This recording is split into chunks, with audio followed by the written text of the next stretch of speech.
తాకట్లో ఉన్న బంగారాన్ని విడిపించి ఆ రోజున మార్కెట్ ధర కట్టి మిగిలిన డబ్బును మీకు అందిస్తుంది కొమ్మూరి గోల్డ్. ఒకవైపు సినీ రంగంలో మీ కాలు, మరోవైపు రాజకీయ రంగంలో కాలు అలా పెడుతుంటారు తీస్తుంటారు. సినిమా రంగంలో కాలు పెట్టి ఆడలేదు. సినిమా రంగంలో మీ కాలు పర్మనెంట్ ఉంది ఏందన్నా, రాజకీయ రంగంలో కాలు అలా పెడుతుంటారు. మూడవ రంగం మీడియా రంగాన్ని ఎంచుకుంటున్నారంట, టీవీ ఛానల్ పెట్టాలనుకుంటున్నారు. మీరే ఎవరు చెప్పారు నీకు? తెలుసన్నా సమాచారము. ఏం మాట్లాడినా నువ్వు మాట్లాడి ఎందుకన్నా నువ్వు ఇరికిటానికి ఎందుకు మాట్లాడతావు అన్న లాభం ఏదుంటే ఆ వ్యాపారం చేయాలన్నా. లాభం వస్తుందని తెలిసి ఆలోచిస్తాం. అంటే మీడియా రంగం లాభంగా మీరు అందరూ అడుక్కు తింటున్నారా? మరి మీడియా రంగం మీరు అందరూ అడుక్కు తింటున్నారా? పర్వాలేదండి, పాలే ఉన్నాము. మరి మీరు అడుక్కు తింటలేదు కదా, అది లాభం ఉంటేనే చేసేది. లాభం లేకుండా ఎవడేం చేయలేదు. మీడియా ఛానల్ లాభంలోనే ఉన్నాయా? అరే నేను పెడితే నంబర్ 1 అవుతాను కదన్నా. మరి ఎప్పుడు పెడుతున్నారు? నాకు కుదిరితే పెడతా, లేదా పెట్టిన దానికి ఏంది పెడతా. ఇంతకుముందు నీకు ముహూర్తం చెప్పాలనా? ఇది విజయదశమి పెడతా, దీపావళి పెడతా, సంక్రాంతి పెడతా, రంజాన్ పెడతా, నీకు చెప్పాలనా? నేను ముహూర్తం నా సొంత విషయాలు, నా పిల్లలతో ఏం చేస్తాను, నా భార్యతో ఏం మాట్లాడతాను, నా కుటుంబం ఇదని వివరాలు చెప్పడానికి ఏందన్నా నువ్వు? నాకేనా ఏంది మీడియా రంగంలో నా సీక్రెట్స్ అన్ని నీకెందుకు చెప్తాను? వ్యాపారాన్ని విస్తరించి బండ్లా గారు కాస్త బండ్లా అయిపోతారేమో అనేసి మాకు నేను గుజరాత్ లో పుట్టలేదు కదన్నా. గుజరాత్ లో పుట్టింటే అయ్యేవాడిని బండ్లాని. గుజరాత్ లో పుట్టింటే బండ్లాని అనిపించుకోవాలని ఉందా ఇక్కడ? అంటే తెలంగాణ బండ్లాని అనేసి ఏమి లేదన్నా. బాగా బతకాలి, రాజకీయంగా పెరగాలి, మంచి స్థాయిలో ఉండాలి, 10 మందికి సేవ చేయాలి, 10 మందితో మంచిగా అనిపించుకోవాలి, పోరాడాలి, యోధుల్లా ఉండాలి, అమ్మ బండ్లా గణేష్ అనాలని కోరికలు ఉంటాయి. మీరు గొప్పవారనా? గొప్పవారని ఇదే ఎక్కించినట్టు మాట్లాడకు.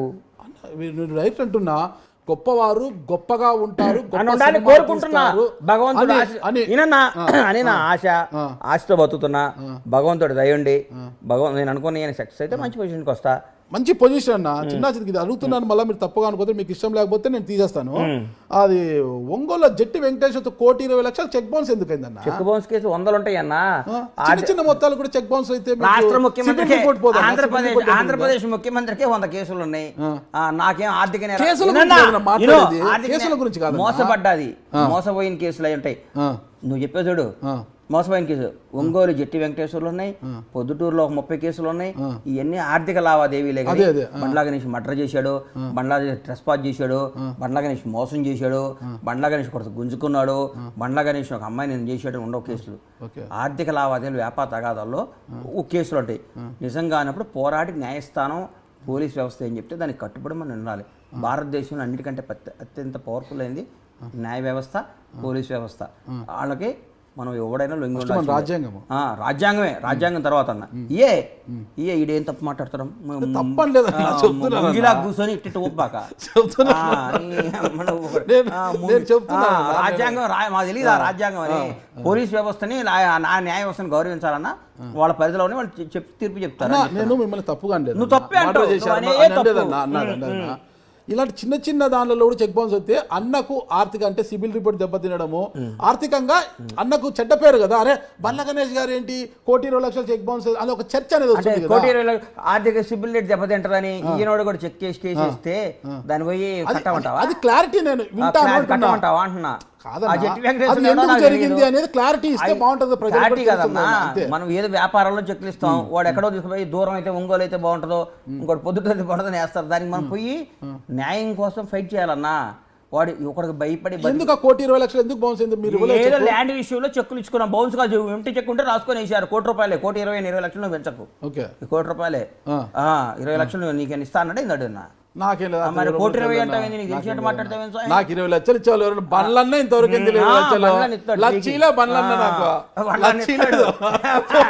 బండ్లన్నీ ఎందుకు ఇస్తాడా? వాసుదేవరెడ్డి ఇస్తాడు, బండ్లన్న లక్షన్న ఇచ్చి 20 ఇస్తాడు. ఇస్తా లక్ష ఇంటర్వ్యూ నీ కోట్లు అంతేనండి. మరి కాదా? కాదన్నా, ఇటీవల నాకు అర్థం కాలేదు. భీమ్లా నాయక్ సినిమా అప్పుడు అదేది ఆడియో లీక్ అయింది, నిజంగా అది మీ ఆడియోనేనా? అది నాదే.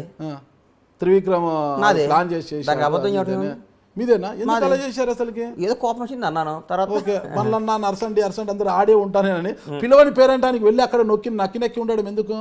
పిలవని పేరంటానికి అన్నా మిమ్మల్ని పిలవలేంటే నన్ను పిలవలేదు, నాకు ఇన్ఫర్మేషన్ లేదు. ఏమి మీరందరూ కూడా వేదిక నుంచి బండ్లన్నా అది కాదు నాది, అది నాది కాదు. త్రివిక్రమ్ గారిని త్రివిక్రమ్ అన్నా కదా, అది నాదే. అది డైరెక్ట్ గారు చెప్పా, సారీ చెప్పా. ఆ తర్వాత కొనసాగింపు ఏ కొనసాగింపు నా బండ్లన్నా అడగమని నేనేమనలేదే. మరి కొనసాగింపుగా ఉంది దాంట్లోనే. ఏం లేదన్నా, నేను అంద ఇదే వాయిస్ అక్కడే నేను ఉంటాను, దాని గురించి వదిలే, నా ఉన్నట్టుండి వాయిస్ వేదిక నాది మీదకి అయిపోయింది. వస్తున్నారు. అరే కోపాలు వస్తాయి, తాపాలు వస్తాయి, ఓ రోజు కోపం వచ్చినంత మాత్రం మరి ఇద్దరు విడిపో. ఏదైనా అంత పాలపొంగు లాగా మీరు. పాలపొంగు ఏందండి? అలా మనిషి పొంగు ఎలా అన్నాడు చెబుతారా? కోపం రాదా? ఇప్పుడు ఏమన్నారు? మనిషి అన్నాడు కోపం రాదా అన్న. ఆ కోపానికి కూడా ఒక హద్దు ఉండాలి కదన్నా. దేనికి హద్దు? ప్రతి విషయం హద్దు నువ్వు రాసి ఫలానా వాడికి ఇంత హద్దు ఉండాలి, మర్డర్ చేస్తే ఇంత కోపం ఉండాలి, మానభంగం చేస్తే ఇంత కోపం ఉండాలి, డబ్బు ఇంత కోపం అని ఒక బుక్ చదువుకుంటా. మాట్లాడతావా అన్న? పవన్ కళ్యాణ్ గారి రాజకీయ కాదన్నా, నువ్వు రాసి అన్నా ఇది మనాడికి నీకు ఇంత బీపీ షుగర్ ఉండాలి, ఇంత ఉండాలి, ఈ పని చేస్తే ఈ కోపం ఉండాలి, నువ్వు రాసి ఒక బుక్ రిలీజ్ చేయి మీ ఐ డ్రీమ్ ద్వారా. దాన్ని ఫాలో అవుతాం, మేము నేర్చుకుంటాం. ఓకే, నేను రాసి చెక్ లేదన్నా, నేను అన్నిట్లో గమనిస్తున్నా. ఏది జరిగినా కూడా ఈ మధ్య ట్వీట్ల వ్యవహారం ఎక్కువైపోయింది బండ్ల గణేష్ గారికి. ఆ ట్వీట్ ఒకటి బాగా నేర్చుకున్నారు, అందులో తెలుగులో ట్వీట్ చేయడము, ఇంగ్లీష్లో ట్వీట్ చేయడము బాగా నేర్చుకున్నారు. ఎందుకు ఆ ట్వీట్లు ఊరికి ప్రతిదానికి ట్వీట్ ఏమంటావు? నువ్వు అడిగావు ఆపేయమంటావా అంటున్నా. కాదన్న ట్వీట్ నాకు నాకు నాకు నా వాక్ స్వాతంత్రం కానీ నాకు స్వాతంత్రం లేదా? ఉందన్నా. కాదు నువ్వు వచ్చి నువ్వు అడిగావు ట్వీట్లు చేస్తారు ఏది అనవసరమైన విషయాలు ఎందుకు ట్వీట్ చేస్తారు? ఏదో అనవసరం విషయం ట్వీట్ చేశాను. ఏమనవసరం విషయం ట్వీట్ చేశానన్నా? అన్ని అవసరం విషయాలే ట్వీట్ చేశా. నువ్వు అనవసరం విషయం అనుకుంటే నా ట్వీట్లు చూడబాక, నన్ను ఫాలో కాబాక.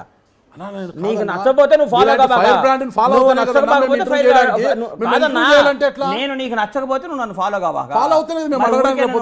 ఇదేంటి అని అడిగితే ఏందన్నా, నా ఇష్టం, నాకు నచ్చింది నేను మాట్లాడతాను. ముగ్గురు పిల్లలు, ముగ్గురు పిల్లలు పెంచుతున్నా సరదాగా. అదే ఇప్పుడు ముగ్గురు పిల్లలు ఉన్నారు, అయినా కూడా మీరు చాలా పెద్ద మనసు బండ్ల అన్న. నిజమా? బండ్ల అన్న అంటే పెద్ద మనసు చిన్న మనసు నాకు తెలుసులే, కానీ నువ్వు పాజిటివ్ గా మాట్లాడి నాకు నెగిటివ్ కనపడుతాను నీలో. నీ ముఖంలో నాకు ఎందుకు నెగిటివ్ ఎనర్జీ? నువ్వు నెగిటివ్ ఎనర్జీ అన్నా, నువ్వు పాజిటివ్ గా మాట్లాడి నెగిటివ్. అట్లాగే బండ్లగా మాట్లాడి రచ్చ చూడు, నువ్వు పాజిటివ్ గా మాట్లాడి నాకు డౌట్ వచ్చింది, ఇదేమో ఇది అక్కడ ఇరికిస్తుండేంద్ర నాయన అని. నాకు అందుకని నీ మీద నాకు నా అభిప్రాయం అది. నీకు దండం అన్నా, నీకు దండం కాదన్నా, ఎంత తోడైనా ఒకరిని పెంచడమే నీ మీద అభిప్రాయం. అది కూడా అబద్ధాన్ని కాదన్నా, నాగరాజు అంటే చాలా ఇష్టం, చాలా ప్రేమ నేను చెప్పమంటావా?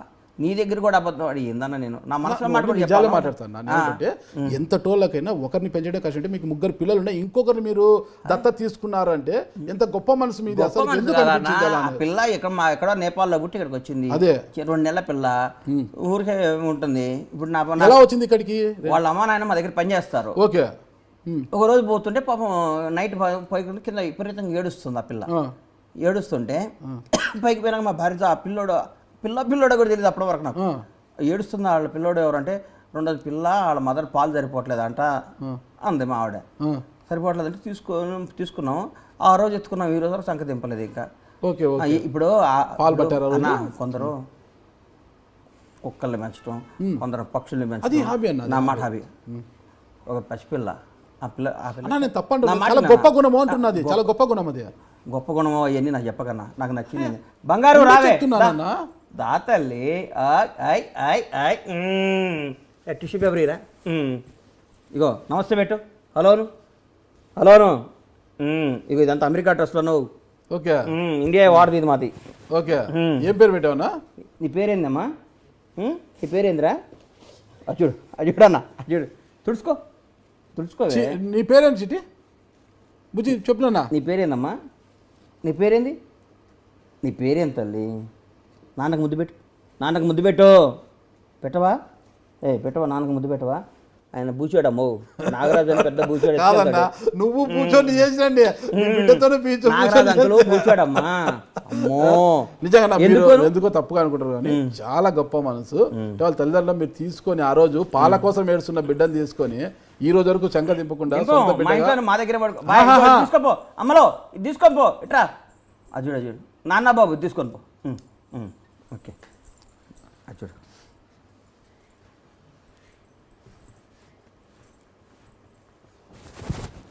నాన్న ఫైటింగ్ చేస్తున్నాడు ఇక్కడ, తట్టుకోలేవు నువ్వు. నాన్న ఫైటింగ్ చేస్తున్నాడు, తట్టుకోలేవు నువ్వు. ఏం పేరన్నా? దృష్టి. వాళ్ళ అమ్మ నాన్న పెట్టుకున్న పేరే దృష్టి. ఓకే, చాలా బాగుందన్నా. మీరు చూస్తున్నారు ఐ డ్రీమ్ న్యూస్ ని. Please subscribe I dreams. For more videos, subscribe I dream. Please subscribe for more videos. I dream. For more videos. Subscribe, I dream. Please subscribe. subscribe I dream channel. Do subscribe. I Dream. I dream ఛానల్ని subscribe చేయండి. Do watch I dream.